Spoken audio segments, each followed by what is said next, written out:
Welcome to Talking Heads on USA Global TV, starring the one and only wonderful Dr. Jacqueline.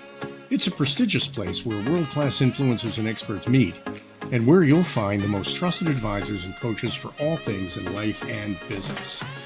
Visit usaglobaltv.com to sign up for our newsletter, get the value you need, and be first in line to learn about events and giveaways and other valuable content. Connect with us. Email Dr. Jacqueline at usaglobaltv.com to talk about how you can become part of USA Global TV. That's USA Global TV, where the doctor is always in.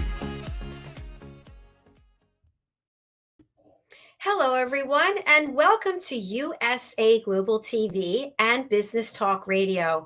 I am Dr. Jacqueline Kerbeck, and our show today is Talking Heads.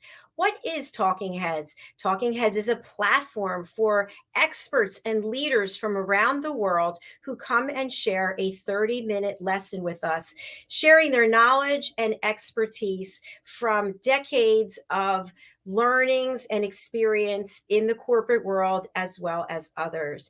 I am thrilled and privileged to have a team of experts who join us, and each time I just walk away thinking, I can't believe how much I've learned. So thank you for all of those of you out there who have written to me in support of this platform. We really do appreciate it. Today, we have a dear friend who is with me. This is his time slot, so if you are interested in continuing to follow him, his name is red.olaughlin, and he is on Mondays at 3 p.m. Eastern Time, which is 8 p.m. Greenwich Mean Time. Red is an incredible person. He has so many certifications, so many degrees. He is a retired vet, retired from the Navy, and he is a book coach. He's an author. He's a public speaker, and he is a longevity expert. Let's welcome him to the show. Hi, Red. Howdy. So very nice to be with you again, Dr. Jacqueline. Just always a pleasure. It's nice to see you.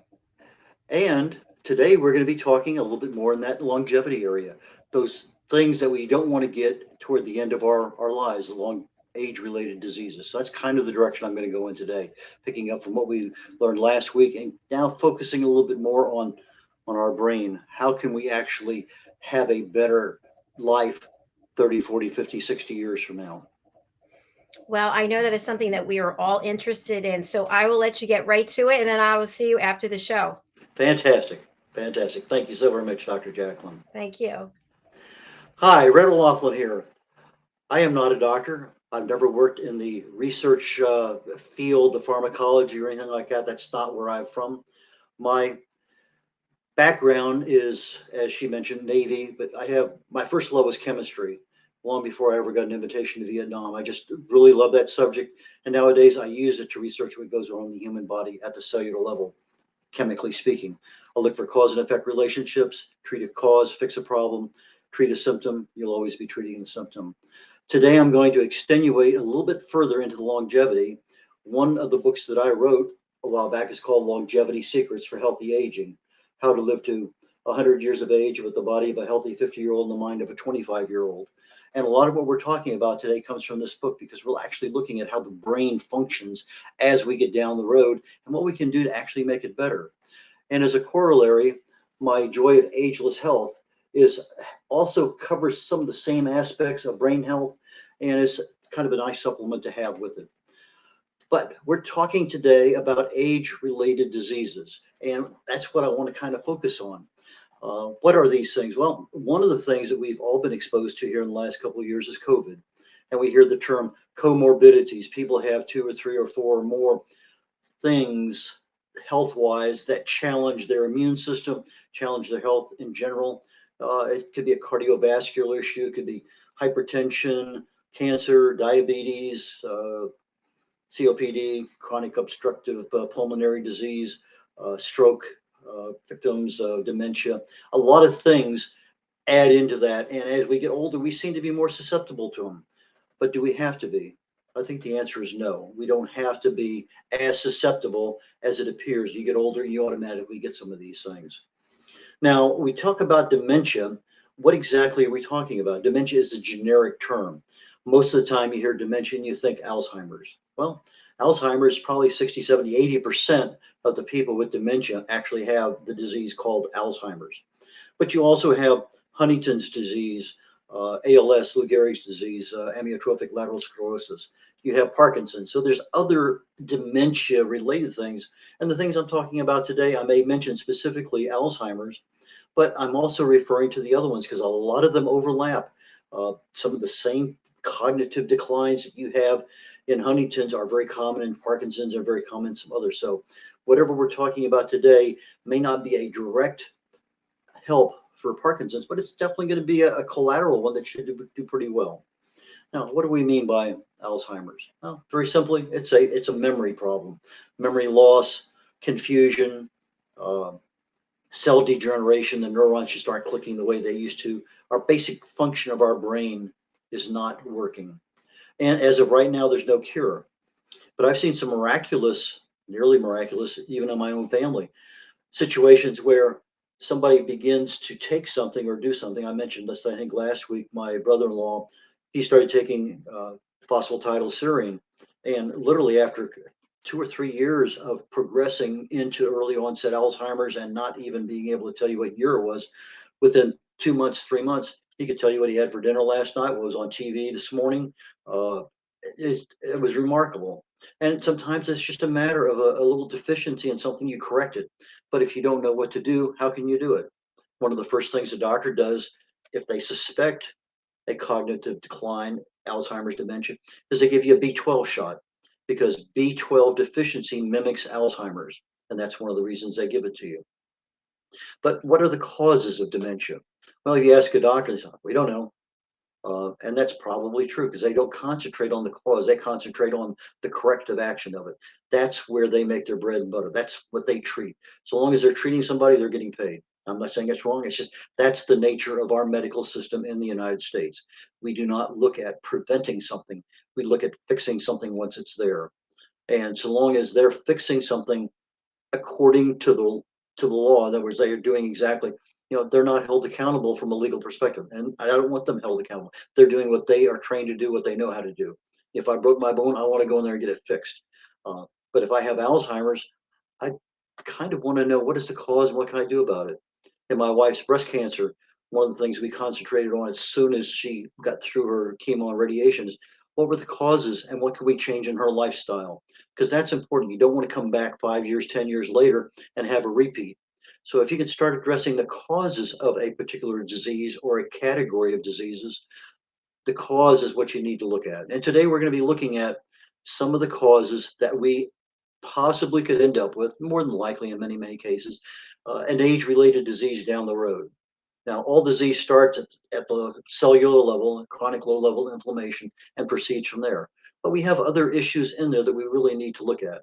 So when we look at dementia in general, and it's just literally for almost every disease, but dementia has a couple of unique ones. You start with inflammation. That's the ground floor. You can control that. You pretty much have control of your life. If you allow inflammation to grow and not be controlled, then you end up with oxidative stress. Again, it's a controllable activity in the body, but you're starting to allow disease to grow. Chemical imbalance is another aspect of it because now deficiencies can feed other problems. When you start looking at some of the issues in the brain, protein structural issues are a problem, and we're going to talk more about that in the future. Excitotoxicity is one. Those are generally the ones. There's some other issues in there, but those are the big six that I call them that cause any kind of dementia. But we're going to talk about brain health. We want to keep our brain as healthy as possible, and that's what I'm telling you now is going to be the same all the way through, regardless of whatever it is. You want to have balanced nutrition. You want to have your pH in a slightly alkaline condition. Exercise. Um, if you're smoking, stop smoking. Weight management, toxin removal, heart health, gut health, blood sugar management, alcohol moderation, mind stimulation, particularly in the brain. We want that plasticity of the brain. And the more we can use our senses, multiple at one time, the better the brain likes it. A lot of us, my wife loves Sudoku, and she does that literally every night. I used to do crossword puzzles all the time. But a lot of things that we're doing to challenge our brain is just one of those things to keep our brain healthy. But how many of you know you actually have more than one brain in your body? We actually have three. We're going to talk about the second one right now. That is our gut. Our gut is referred to as the second brain in the body. And the gut has its own enteric nervous system. It controls a lot of things. Now we think about the brain having neurons and neurotransmitters. Well, the gut has the same thing. It has neurons, it has neurotransmitters, and it has hormones that facilitate that operation. And they crosstalk between the gut and the brain. And this crosstalk allows to stabilize, maintain, control our metabolism, and more importantly, for many of us, our appetite. Now, there's a particular molecule in the body called ghrelin, Grelin, ghrelin. And that's the one that starts and says, hey, I'm hungry. And you probably feel this every so often. You got a hunger pain. That's ghrelin talking to you. And many times it may be dehydration. You just haven't been drinking enough. A lot of times it's habit. We get up in the morning, we want to eat because we've always eaten. And if you go without eating, then all of a sudden maybe there is a problem because now I'm hungry. And yes, I get them too. Even when I do my fast, I do a 72-hour fast every month. That usually ends up being 100, 120 hours, but I do it to rebuild my immune system and I do it for longevity related reasons. A lot of issues with human growth hormone, other things can be controlled by fasting. But the fasting, when I mentally prepare myself for it, I have literally, I'm serious, literally no issues with ghrelin telling me I'm hungry. I do keep hydrated a lot. I drink a lot of iced tea, no sugar, but that's literally all I have: water and unsweet tea. But that ghrelin is the one that tells us every day, oh, I'm a little hungry. I need nutrition. I need something in my stomach.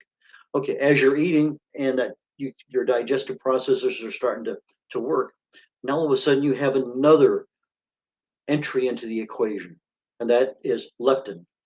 Leptin is another molecule that says, whoa, you got enough. And if you pay really close attention when you're eating, and I'm talking about a large size plate, somewhere around halfway through your meal, if you're really paying attention, you'll have a body feeling that says, I could literally stop eating right now and I'd be fine. That point of satiety has been reached. I did a hypnosis thing many years ago, and that was one of the things that pointed out to me. And I said, well, maybe. And sure enough, the next time I had a meal, I paid attention and I could feel it. And even nowadays, somewhere halfway between a meal, two-thirds of the way between a meal, I am actually sated. I'm full. I'm not physically full, but my body says, if you stop there, you're fine. And that's part of that communication going on between the brain and the gut, because it's what keeps you going. But when we keep eating, that feeling of being full is over in a heartbeat. It doesn't last very long, a second or two, and it's gone, and it doesn't come back. And so that's why you can, yeah, I paid a whole lot of money for that plate. I'm going to finish it, or take it home with me and finish it when I get there. But there's a lot of things there that our bodies, our brain here and our brain and our gut are talking to each other. And a lot of times we just ignore them. But the leptin resistance, just like insulin resistance, sometimes researchers think there's a link between leptin resistance and part of the beta amyloid protein and tau tangles in the brain. And we'll talk about that down the road in one of the next sessions. We'll be talking about Alzheimer's in more detail. Uh, Also in our gut, we have what we call autoimmune diseases. And Dr. Jacqueline in the past says, yeah, I got a couple of those. And it's an issue of several different things that a lot of people don't even understand, but there's about 130 that last time I checked that cause because something in the gut is not working right. 80% of our gut is our immune system.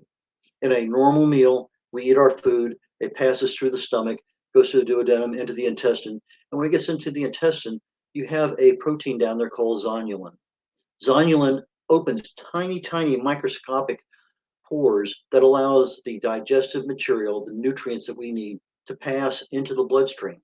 Well, as it's leaving the intestine and passing into the bloodstream, it's going through your immune system. And if you got a good immune system, boom, everything gets through there fine. But occasionally something causes zonulin to overgrow. It could be the gut biome itself. You just have a really out of balance with the flora that's in there. A lot of people attribute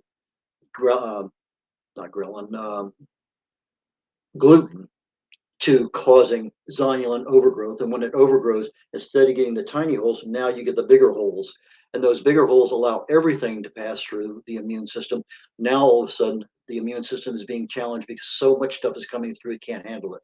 And you end up with undigested materials in their toxins, who knows what. Now your body is taking that in your bloodstream and circulating it.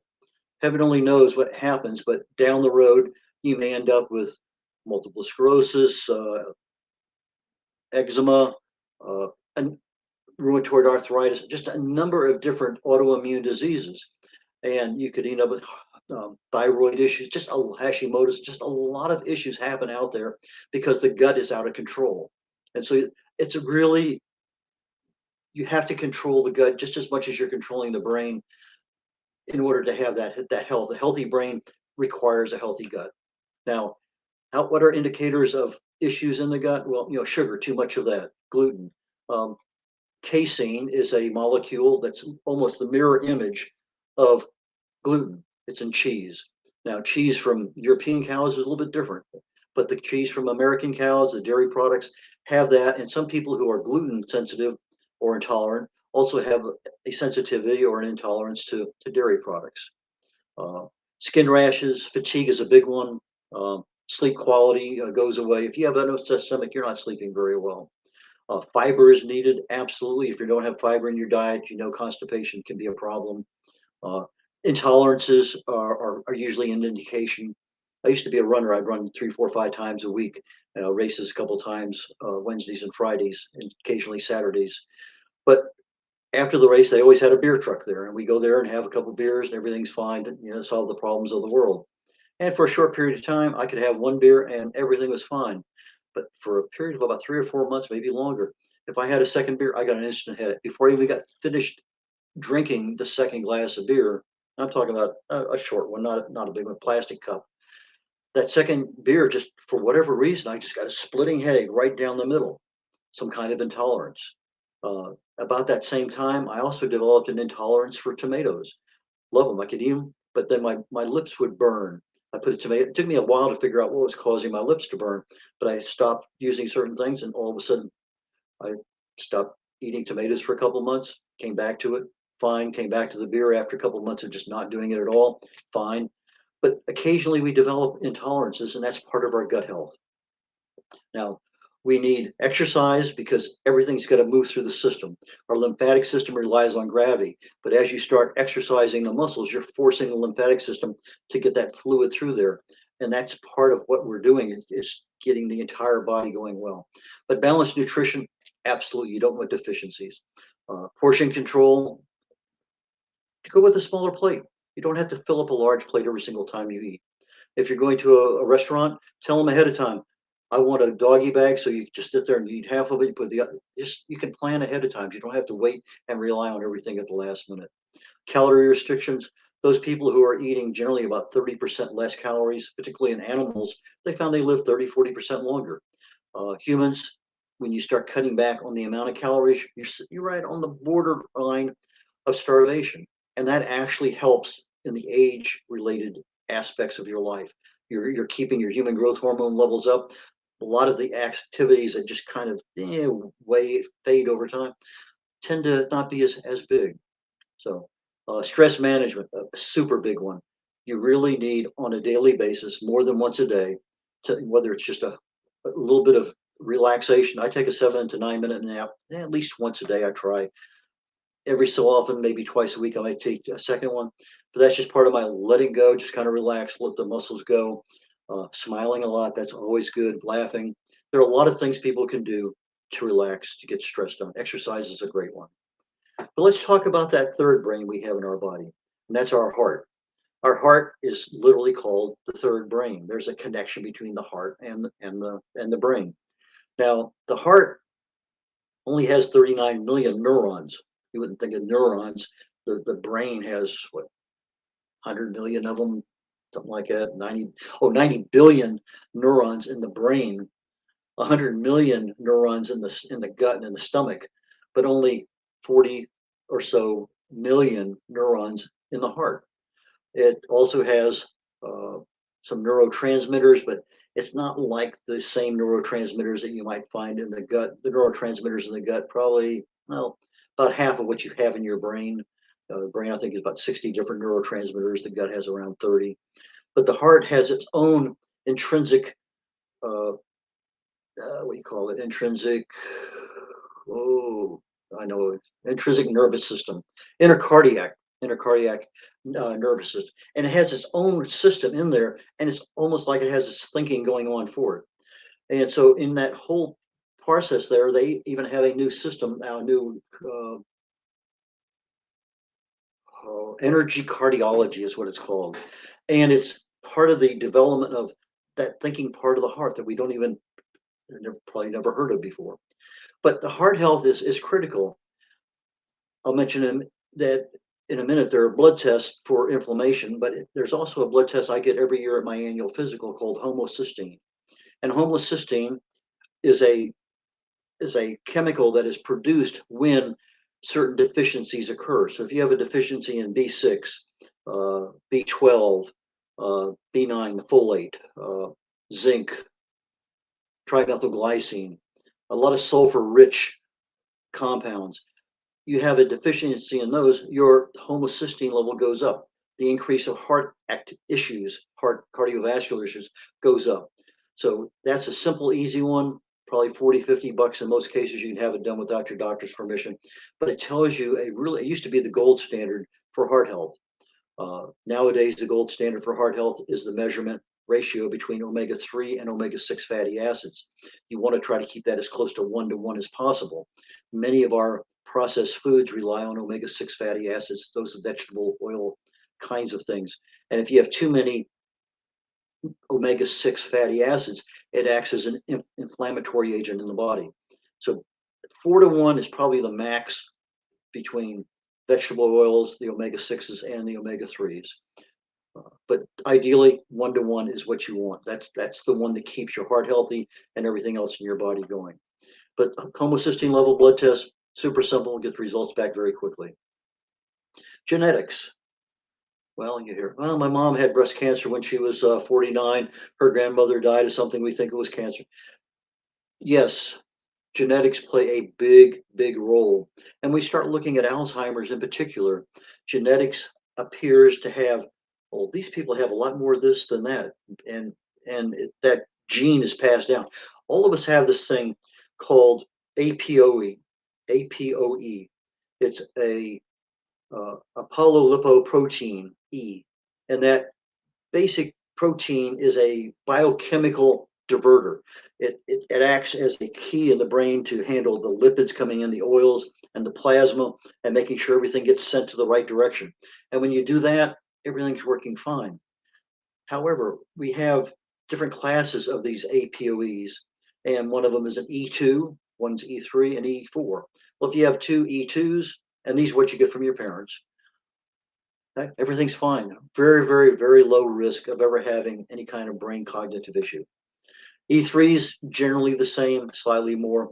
But if you have some E4s, now you got maybe 3 to 5 times the likelihood of having some kind of brain issue caused by a genetic factor. Now, if you're looking at people who have Alzheimer's, they've found that generally over half, generally somewhere between 40 and around 65% of the people have this APOE E4 gene. And that in itself is kind of indicative. 60% of the people have this, and of the Alzheimer's patients actually have this. Well, that is kind of a big clue. But of those who have it, 20 to 30% have just a single copy of the E4. In other words, they may have an E2 and E4, an E3 and E4, but a third of those people who have it actually have just one E4. Now, those people who have both is around 2%. It's the E4 in itself is a pretty definitive thing. But how do you activate a gene? Well, it's like a light switch. The things we do in our lives on a daily basis, our lifestyle, either turns on or turns off the light switch of many genes in our bodies. And so if you could turn on a gene just by flipping on a light switch, you could turn it off just as easily. Now, what are we talking about? Genes flipping on and off a light switch. Exercise, stress management, weight management, just anything you're thinking about as far as smoking, the things we do to keep our bodies healthy or the things we do not to keep our bodies healthy are turning on or off the genes we have. So we actually have about a 95% chance of actually controlling the gene being off by doing those things that we need to do on a daily basis and keeping and maintaining our health. Let's jump to the last one we have. As I see the time is getting down toward the end, and it's just about the right amount of time. Inflammation, talked about that before. Inflammation are free radicals that go in and they just grab, snatch an electron off in order to stabilize themselves. They're missing an electron, they need one, they find a molecule next to them, and they just snatch it.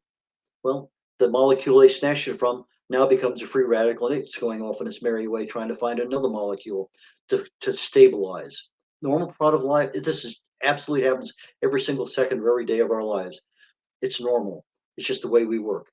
Antioxidants are compounds that actually provide extra electrons. You can snatch an electron from a vitamin C molecule, and you're not creating a new free radical. And as such, antioxidants are what tamp down, maintain that inflammation under control at the cellular level. Left uncontrolled, that inflammation can create oxidative stress over time. That's not what we want. But on a daily basis, the antioxidants, and where do we get those from? The foods, our vegetables and fruits. Where do you get the free radicals from? From your foods, from the pesticides, from the artificial flavors, artificial colors, hormones, the toxins, stress, digestion, exercise. Everything in the world creates a problem with regard to free radicals. So you really need more vegetables and more fruits than you have fats, carbohydrates, and proteins in order to keep that inflammation under control. Now, a simple test, blood test, that can be as little, I've seen as low as around 13 bucks, but generally figure 40, 50 bucks in most cases. Go down to the local lab and CRP, called C reactive protein. It is a protein that when the body becomes inflamed, it generates C reactive protein. You can measure it. Now, the problem is you can't tell it where it's coming from. So if you have a elevated CRP, you need to talk to your doctor to find. Same thing with elevated homocysteine level. If it's outside the normal range or below the normal range, you really need to talk to your doctor. So you go in there and you say, hey, here's my homocysteine, here's my CRP. And they'll say, well, let's talk about your family history. Do you have what this or this? Because that's generally, genetically speaking, where they might want to start with. But there are other tests they can do. So CRP will tell you you have body level, but not specific.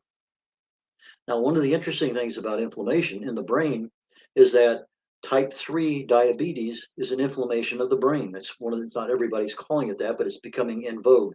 And it's due to an insulin dysfunction in the brain. So you end up with a lot of blood sugar issues. And over time, you end up with an inflammation. That is generally being called now a type 3 diabetes. So again, control your insulin just like you control everything else. Blood sugar is super critical for just normal operations in the body. How do we prevent inflammation? Well, I mentioned it earlier, antioxidants. But one free radical does not equal one antioxidant.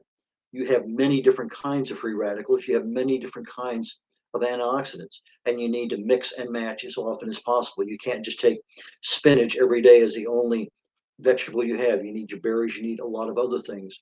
So you need as many different kinds of antioxidants as you can possibly get in. Nutrient balance, you don't want to be going around B12 deficient. Resveratrol is a very good one. That comes from your wine, from your grapes. But resveratrol is very difficult to get bioabsorbed in the body. As such, you need black pepper extract called piperine. It makes it super bioavailable.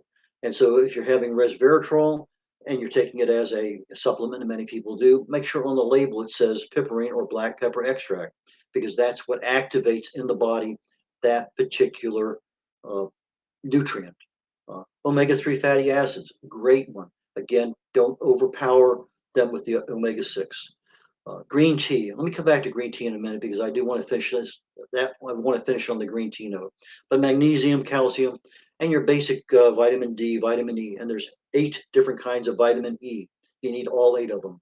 So if you're looking for on the label mixed tocopherols or mixed tocotrienols, you need all 8 of them. And one of them, I believe it's the alpha tocotrienol. Literally, if you have almost that much in your brain, you probably survive a stroke without many symptoms at all, because side effects, because it has the tendency to cause in the brain angiogenesis, opening up a blood vessel around a blockage very quickly. So that's what you need. And your B vitamins, your B6, your B12, your B9, your folate. But let's just jump in our conclusion. I want to talk about green tea. Green tea has several catechins in it. One of the catechins I really love to talk about is epigallocatechin gallate, EGCG.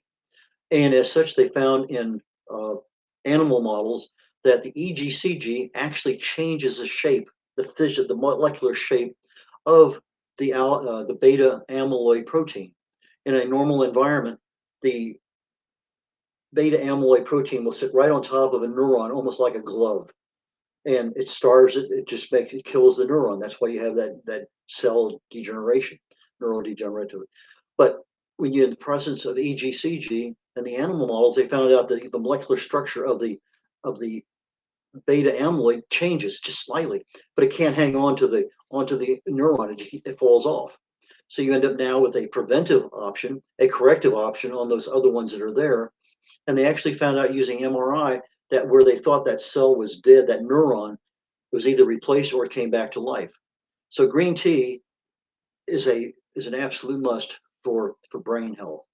Now, I've had a couple of people say I can't take caffeine. You can actually buy the green tea extract without the caffeine, and it is a supplement. But I take 6 different teas every day as part of my normal longevity practice. I go through a picture of it, but green tea is one of those things I have every single day. So with that, Dr. Jacqueline, I'm going to wrap it up on today's show, and we could call it a wrap. Thank you so much, Red. Fantastic information. You really zoned in on so many things that are relevant to all of us, especially me with 3 autoimmune diseases, and you and I talk on a regular basis about that. I'm so glad that you brought up the genetic factor, because that's one thing that I've been saying for years. My father had certain things that I have, my grandmother on his side, his mother, and people will say, oh, no, it has nothing to do with that. It's all related to stress. And I don't believe that. So, I'm on the board of the Crohn's Colitis Foundation, and I lead support groups. And I think stress has a huge thing. It's a big part of it, but I don't think it's the only thing. Go ahead. Stress is one of those things that turns on the switch. That's why you Yes. need your diet control, no smoking, stress management. All those things keep that switch turned off. So if you're stressed, I mean, you only do 9 shows a day. That's probably not very stressful. You need to be doing. I know you do a lot of exercise on a daily basis. On top of that, smiling is a very minor way, but works all the time. Immediate trigger to shut down a little bit of that stress. So those are things that if we're not aware of it, we keep doing the same old things and we get the same old results that our parents and our grandparents got because they didn't know either. Exactly. Yes, I agree with you. I personally don't think I'm under a lot of stress. I think I thrive on what I'm doing. So anyway, it's sort of like a puzzle. Is it the chicken or the egg? Is it the go to the allergist, go to the dermatologist, go to the gastroenterologist, go to the supplement store? It's a lot of things. So you bring everything together for us, and I really appreciate that. Thank you so very much. I love letting you ask me what time it is, I'll build you a watch. Uh, some people don't want that, but again, it's just one of those things. I love to share what I have. That's why I write. I've got about 1,400 blogs on my website, and literally almost every single one of them have some aspect dealing with health, longevity. 300, almost 400 dealing with COVID. So it's just one of those things. I research and I share my information as much as I can. You're doing great work, Red. And we have posted your contact information, but would you like to share it as well for people listening on the radio?